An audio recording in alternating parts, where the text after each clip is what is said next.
ETF index mutual funds నేర్చుకుని stock మార్కెట్లో రాణించాలనుకుంటున్నారా? వెంటనే ఈ నెంబర్కి కాల్ చేయండి.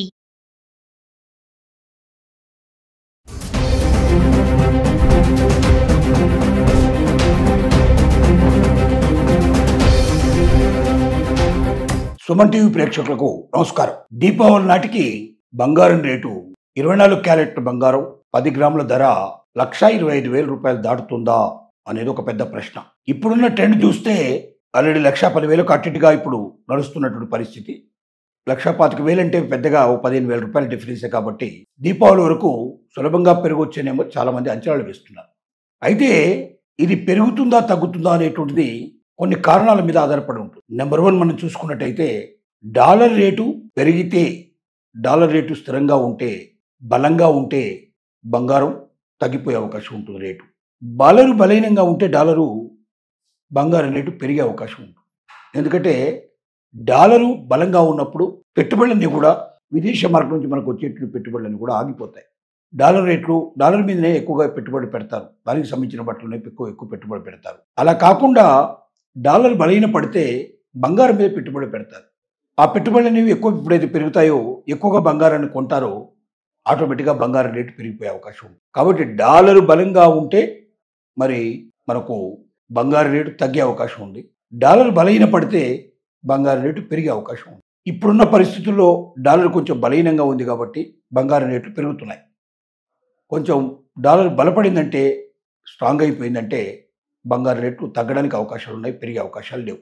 రెండవది, అమెరికా వడ్డీ రేట్ల మీద కూడా ఆధారపడి బంగారాలు ఉంటాయి. అంటే అమెరికాలో వడ్డీ రేటు తగ్గిస్తే, క్షీణిస్తే ఆటోమేటిక్గా బంగారం రేటు పెరిగే అవకాశాలు ఉంటాయి.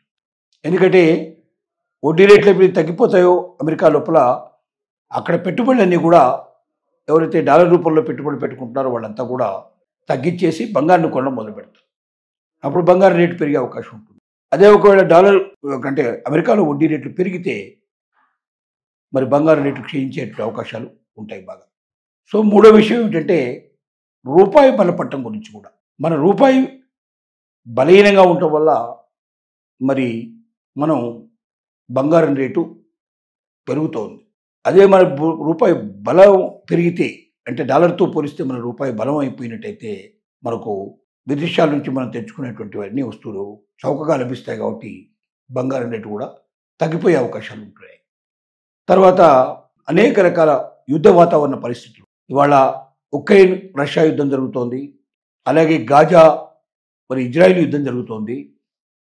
ఇలాగ అనేక యుద్ధాలు ప్రపంచం లోపల జరగడం వల్ల ఆ యుద్ధాల ఫలితంగా బంగారం రేటు పెరిగే అవకాశాలు ఉన్నాయి. భవిష్యత్తులో ఒకవేళ ఈ యుద్ధాలు తగ్గిపోతే, ఈ యుద్ధాలు లేకుండా పోయినట్టయితే, యుద్ధాలు వీళ్ళ మధ్య కాంప్రమైజ్ అయినట్టయితే బంగారం రేటు బాగా తగ్గిపోయే అవకాశాలు ఉన్నాయి. ఇలాగా అనేక కారణాలు బంగారం రేటు పెరగడానికి దోహదం చేస్తున్నాయి. ఇప్పుడున్న పరిస్థితుల్లో మరి దీపావళి వరకు ఈ పరిస్థితుల్లో మార్పు వస్తే, ఇందులో చెప్పినట్టు ఏ కారణాలైనా మరి మార్పులు చేర్పులు జరిగినట్టయితే బంగారం రేటు తగ్గొచ్చా అనే దాని మీద ఆలోచన ఉంది. కాబట్టి దీపావళి వరకు పెరగడానికే ఎక్కువగా పాసిబిలిటీస్ కనబడుతున్నాయి. కానీ 100% మనం చెప్పడం చాలా కష్టం. ఇప్పుడు చెప్పినటువంటి పరిస్థితుల్లో మార్పులు చేర్పులను బట్టి బంగారం రేట్ అనేది పెరుగుతుందా తగ్గుతుందా అని చెప్పడానికి అవకాశం ఉంటుంది. చాలామంది మరి 3-4 సంవత్సరాల లోపల బంగారం రేటు దాదాపుగా 2 నుంచి 3 పెరిగే అవకాశం ఉంటుందన్నట్టుగా కూడా మాట్లాడుతున్నారు. డబుల్ అయ్యే అవకాశాలు ఉన్నట్టు కూడా మాట్లాడుతున్నారు. ఇవన్నీ ఊరికే గాల్లో వేసే అంచనాలే. ఏం జరగబోతుందో రేపని మనం చెప్పలేం. ప్రపంచంలో ఉండే అన్ని పరిస్థితులను బట్టి బంగారం రేటు తగ్గుతుందా పెరుగుతుందా అని చెప్పొచ్చు తప్ప ఏ ఒక్క కారణాన్ని పెట్టుకొని మాత్రం మనం బంగారం రేటు పెరగడం తగ్గడం గురించి మనం చెప్పడం కష్టం. కాబట్టి ఎవరైనా బంగారం రేటు అలా ఉంటుంది, ఇలా ఉంటుంది, దీపావళికి ఇలా జరగబోతుంది, సంవత్సరానికి ఇట్లా ఉంటుంది, అంతా ఇట్లా ఉంటుందని వాటిని ఆధారం చేసుకొని మీరు బంగారాన్ని బాగా కొనడానికి ప్రయత్నం చేస్తే మాత్రం ఇబ్బందులు కొని తెచ్చుకున్నట్టే అవుతుంది. ఒకవేళ పెరగకపోతే అప్పుడు ఏం చేయగలుగుతారు, తగ్గితే అప్పుడు ఏం చేయగలుగుతారు. కాబట్టి బంగారం మీద పెట్టుబడి పెట్టడం ఎప్పుడైనా మంచిదే, అందులో సందేహం అక్కర్లేదు. మిగతా అవన్నీ పడిపోయినట్టుగా బంగారం పడిపోదు. కొద్దిగా పడిపోయినా మళ్ళీ కొద్దిగా పెరిగే అవకాశాలు ఉంటాయి. ఒక స్టాండర్డ్గా ఉంటుంది తప్ప ఒకేసారి బాగా ఎక్కువ పెరిగి ఒకేసారి బాగా తగ్గిపోయి స్టాక్ మార్కెట్ లాగా మనల్ని ఇబ్బంది పెట్టే ప్రయత్నం జరగదు. ఎప్పుడంటే అప్పుడు మనం అమ్ముకోవడానికి వీలుగా ఉంటుంది. మన అవసరాలకు ఏదైనా సరే మనం దాన్ని తీసేయండి, డిస్పోజ్ చేయడం నిమిషాల్లోపల మనం దాన్ని తీసేయచ్చు. ఇలాంటి అనేక రకాల ప్రయోజనాలు ఉన్నాయి. కాబట్టి కొనగలిగిన వాళ్ళు మీ దగ్గర డబ్బుంటే అప్పు చేయకుండా కొనగలిగినప్పుడు మీరు కొనుక్కోవడమే మంచిదని మా అభిప్రాయం.